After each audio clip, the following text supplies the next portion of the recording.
எல்லாரையும் ஒரு வழி பண்றது எது சொல்லுங்க? கோபம்.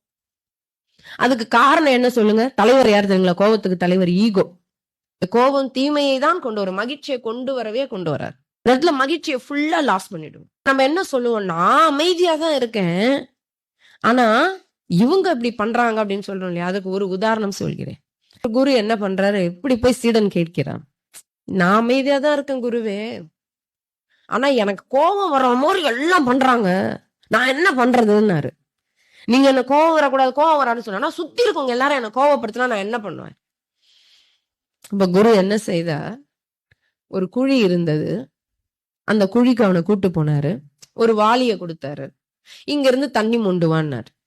அவன் அந்த குழியில கிணறும் நினைச்சிட்டு அவன் போய் மோந்தான், தண்ணி வரல. எட்டி பார்த்தப்பதான் தெரிஞ்சது அங்க தண்ணி இல்ல, வெறும் குழி. குருவே, அது வெறும் குழி, அதுல இருந்து நீங்க தண்ணிய மோந்து எடுங்கன்னா எப்படி எடுக்க முடியும்?